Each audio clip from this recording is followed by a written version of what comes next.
Inside ourselves, we find three primary influences that all influence one another in turn. And firstly, we must begin with genetics, with our biology that was passed down to us through our animal ancestry, that has been honed through billions of years of evolution.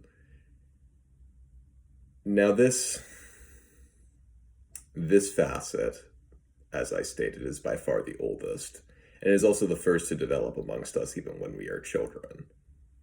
All children have the biological need to eat and to experience these different sensations. You see, because it is first, the bestial impulses, what we in the faith call the flesh, operates from a position of strength within everyday life. You see, the external influences are second, the environmental causes, the cultures and the human ideas that we take in from others. These are often influenced by genetics invisibly. For was it not genetics that first predated them? The examples are countless throughout history. You can look at a culture, for example, that had a very harsh river that it was based around, such as the Ganges in China, and contrast that with a culture which had, by contrast, a more pleasant and forgiving river, the Nile in Egypt, and the way that these societies articulated their gods as manifestations of nature are fundamentally different. They are based on the geography. Now, this in and of itself is not genetic, so to speak. This is an element of geography, which has influenced this thought. However, my point remains that we have fundamental biological needs that therefore influence culture. The fundamental needs for our basic survival elements, food, water, shelter, even our mammalian instincts for things like love, envy, hate. These things can be found within the animal kingdom. Lust, other desires of the flesh. How much of these therefore influence culture? But then conversely, culture is also influencing us. It's influencing what biological impulses are accepted, which we are conditioned to follow. For example, even though you feel the desire for a woman while walking down the street, for example, obviously, there are things that mediate your behavior, the cultural conceptions which mediate interactions with the opposite sex. If everyone operated primarily from their bestial impulses, then there would be no such rules by which we would abide. But then we come to the third of these sources, that being the conscious will. And the conscious will is the last to develop, as most of us did not immediately come out of the womb with knowledge of ourselves and sentience. But we were already being influenced by our surrounding environment and by our own genetics. Thusly, it is the last to develop. And the ego is within the most dangerous position of all because it is last. Because there are already influences which it does not know about, which were affecting us even when we were children. The ego is thus tempted to rationalize and explain away these impulses. And it often confuses that these impulses come from itself. You have an idea, but that idea in and of itself is sourced from a gut feeling. Oh, I don't like that. And then you think, as you ought to do, well, why do I not like this?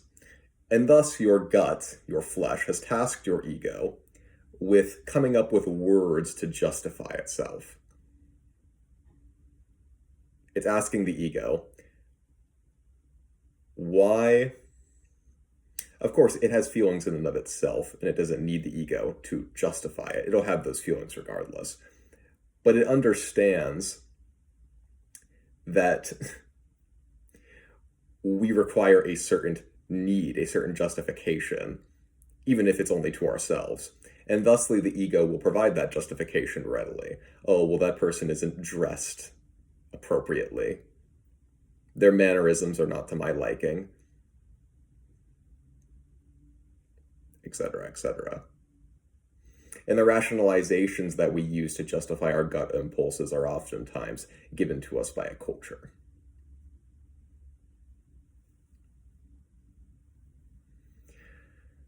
But we must accept, for if we do not accept it, we accept biological determinism, or determinism of any strife. We must accept that the ego is the master, that it can ignore these influences if it so chooses. The ego does not have to give in to what it receives, both inward and outward. Thusly, the fundamental choice of whether to heed these impulses lies on the ego's shoulders alone. That is why those who rationalize, who simply justify what already exists within or what they've received from others without knowing, are always in a somewhat doomed situation. They will have ideas that are not theirs, but they mistake for theirs. They will have impulses that they cannot control because fundamentally, the ego is not making the decisions. It's been put in the servile role.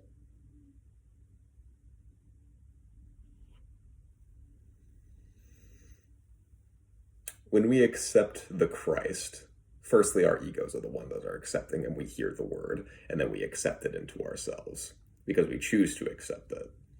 But then, once the Spirit dwells within us, it begins to change the impulses that then influence the ego in turn. The flesh diminishes, and Christ emerges. In this way, we are not slaves to our nature any longer, though it is still a dominant force that influences us. But now we can truly choose how much of that influence we allow ourselves to hear. And then if enough of people heed the influence of the Spirit, it then influences culture in turn, which then influences the next generation in turn. You can see oftentimes throughout history great men who have influenced culture throughout history, and their ideas then disseminate amongst the population for generations to come. But in them, you also are seeing the reflections of their own genetic and cultural interests that they may not even be aware of.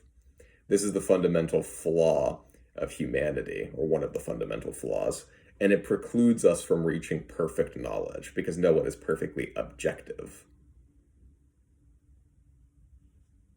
Even if you gave someone, hypothetically, omnipotent levels of knowledge,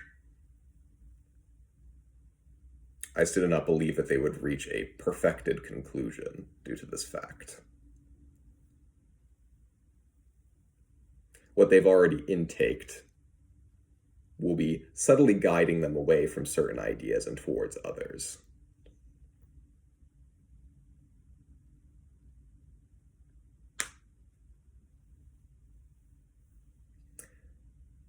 So we can conclude that these things that we call ideas oftentimes are not really our own. And so you can take something away from this. When you have a feeling, an impulse, try to determine its source. Where is this coming from? Is this coming from myself? Am I getting upset because I am, for instance, hungry, and thus that is influencing me to be more irritable? Or perhaps I am tired. Perhaps I had been conditioned by my culture to see something and immediately have an emotional reaction to it. Oh, that's wrong. It ought not to be this way. So in this way, you can start to master these elements of yourself, or at least gain better knowledge and thus control over them. For, in truth, no one is perfect, and no one has full mastery over these influences of themselves. If that were the case, then you would see perfected individuals, which you do not.